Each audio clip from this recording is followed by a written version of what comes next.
ესკიზი, რომელიც ახალი სასწავლო წლიდან დაწყებითი საფეხურის მოსწავლეების სასკოლო ფორმა უნდა გახდეს, შესაწყიდ რაოდენობასთან ერთად უკვე ცნობილია. საამისოდ განათლების სამინისტროს შეპესეს საგანმანათლებლო რესურსებმა ბაზრის კვლევა გამოაცხადა. სატენდერო დოკუმენტაციიდან ირკვევა, რომ მიწოდება ორ ეტაპად უნდა განხორციელდეს. პირველი ეტაპი მოიცავს საქონლის არანაკლებ 30%-ის მიწოდებას არაუგვიანეს 2026 წლის 31 ივლისისა. მეორე ეტაპი კი საქონლის დარჩენილი რაოდენობის მიწოდებას არაუგვიანეს 20 აგვისტოს ჩათვლით. ოფიციალური დოკუმენტაციიდან ირკვევა ისიც, რომ სამინისტროს ბაზრის კვლევა გამოცხადებული აქვს კოსტიუმებისთვის, ქვედატანებისა და შარვლებისთვის. რაც შეეხება უშუალოდ რაოდენობას, სატენდერო დოკუმენტის მიხედვით საგანმანათლებლო რესურსების დაკვეთით 438,000 გოგონას შარვალი, 616,000 ბიჭის შარვალი, 146,000 მუხლებამდე ქვედაკაბა და 1000 გრძელი ქვედაკაბა. ცნობისთვის ზოგადი განათლების შესახებ კანონის მიხედვით 2026-27 სასწავლო წლიდან ზოგადი განათლების დაწყებით საფეხურზე მოსწავლეებისთვის სასკოლო ფორმის ტარება სავალდებულო გახდება, რომლის ნიმუშსაც სამინისტრო დაამტკიცებს.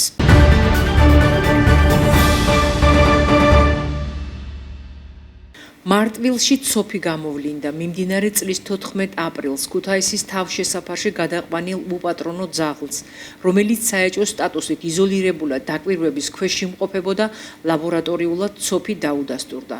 სურსათის ეროვნულმა სააგენტომ შემთხვევის შესახებ აცნობა ყველა შესაბამის უწყებას. დაიწყო ცოფის სალიკვიდაციო ღონისძიებები. დაავადების კერაში გამოცხადდა კარანტინი, ჩატარდა დეზინფექცია, მათ შორის ცხოველთა თავშესაფარში. მიმდინარეობს ცოფის ამთვისებელი ცხოველების ვაქცინაცია, დაწესდა მათ ჯანმრთელობაზე ზედამხედველობა. სურსათის ეროვნული სააგენტო მოუწოდებს ყველა იმ პირს, რომლებსაც მარტვილის მუნიციპალიტეტის სოფელ ბანძაში 2 ნაბიჯის მიმდებარე ტერიტორიაზე კონტაქტი ჰქონდათ უპატრონო ძაღლთან, ვაქცინაციისთვის დაუყოვნებლივ მიმართონ სამედიცინო დაწესებულებას და დაუკავშირდნენ შესაბამის სამსახურს.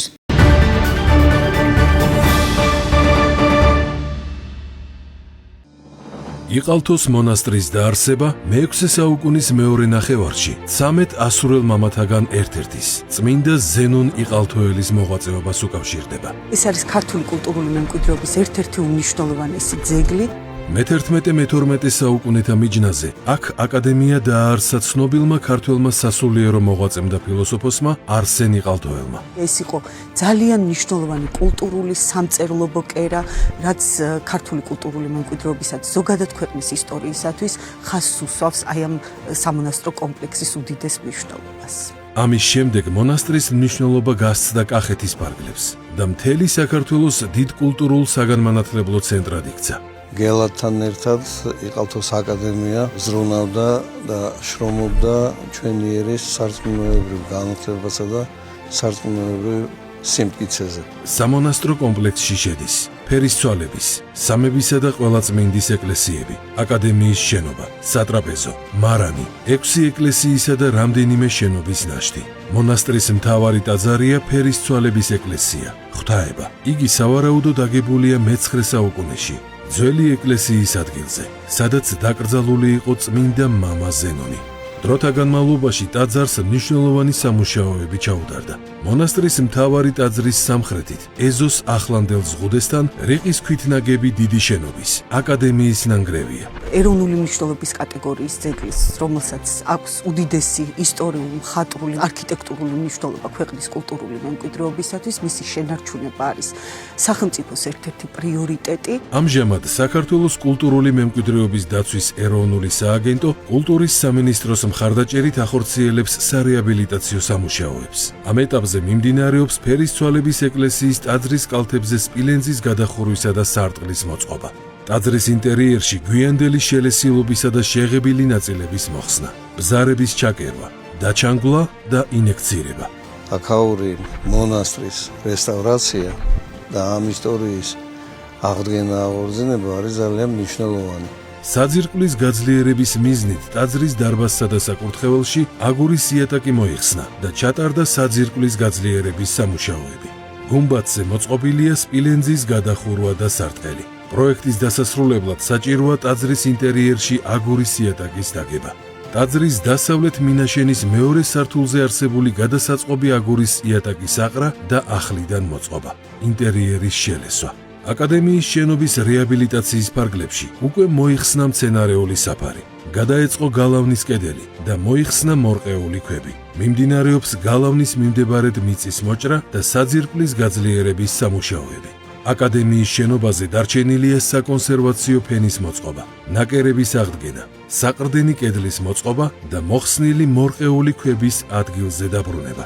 სამუშაოები მიმდინარე წელს დასრულდება. გვაქვს იმედი, რომ ეს სამუშაოები დასრულდება და კიდევ უფრო დიდი ბრწყინვალებით წარსდგება მომლოცველთა და დამთვალიერებელთა წინაშე ეს ისტორიული მნიშვნელოვანი კომპლექსი.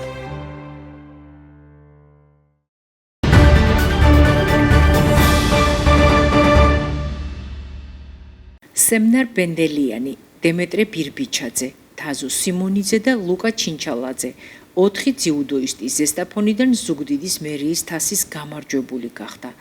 4-ვე მათგანმა მშობლიური ქალაქის სპორტულ ყულაბას უმაღლესი სინჯის медаლი შესძინა. ვიჭი ჩატარა შეჯიბრი, სადაც დავიკავე პირველი ადგილი. ვიჭი დავიხუთი შეხვედრა, 5-ვე წარმატებით ჩავიარე და მადლობას ვუხდი ჩემს ტრენერებს, ნიკას იონაძეს და კობას იონაძეს. უფრო ბევრს ვარჯიშობ და გავხდები ევროპის ჩემპიონი და ოლიმპიური ჩემპიონი. მე ვარ ლუკა ჩინჩალაძე 11 წლის მძიმე წონა. მე ქალაქ ზუგდიდში დავიკავე პირველი ადგილი. ვიჭიდავე 3 შეხვედრა. ჩემი შედეგი ძალიან კმაყოფილი ვარ. ჩემი მიზანია რომ გავხდე ოლიმპიური ჩემპიონი. ზუგდიდში მოვიგე 4 შეხვედრა, დავიკავე პირველი ადგილი. მადლობას ვუხდი ჩემს ტრენერებს ნიკას და კობას იანაძეს.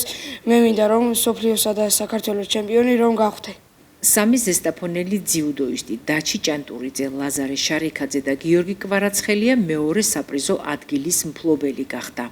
კიდევ ქალაქ ზუგდიდში 3 შეხვედრა მომიწია, 2 მოვიგე და 1 წავაგე და დავიკავე მეორე ადგილი. ლიდერთა სამეულში მოხვდნენ ასევე თომა ფერაძე და ირაკლი წულუკიძე, მათ მესამე საპრიზო ადგილი დაიკავეს. ძიუდოისტები როგორც გვითხრეს, ტურნირისთვის ნოდო სვიანაძე მოამზადა, რაც შეეხება ასპარეზობას, ის ტრადიციულია და ათეულობით მოზარდის მონაწილეობით ტარდება.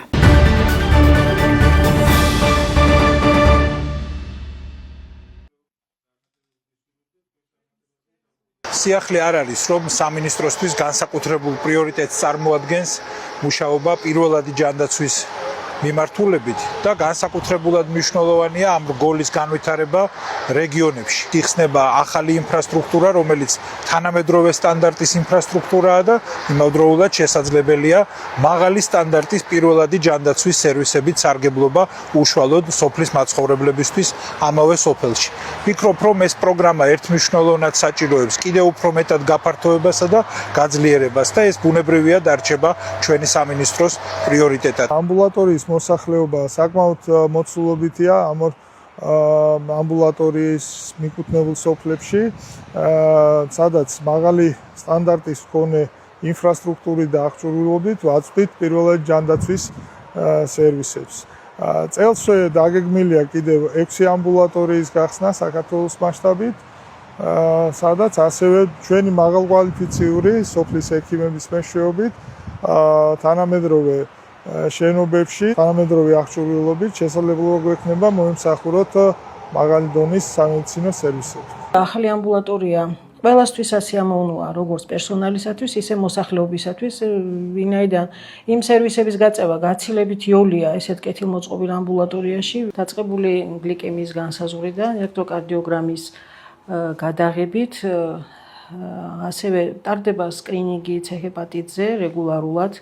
ჩართული ვართ ყველა იმ სკრინინგის პროგრამაში, რომელიც სახელმწიფოს ჯანდაცვიდან არის განპირობებული. სამ სოფელს ვემსახურებით: ხომული, გუმბრა, ბანოჯა. მოსახლეობა დაახლოებით 6000-ზე მეტი მოსახლეობისთვის მნიშვნელოვანია და ჩვენთვისაც მნიშვნელოვანია მეტ პერსონალისთვის. თანამედროვე სტანდარტებით აშენებულ ამბულატორიაში რომ მუშაობ და იღება წვეულები.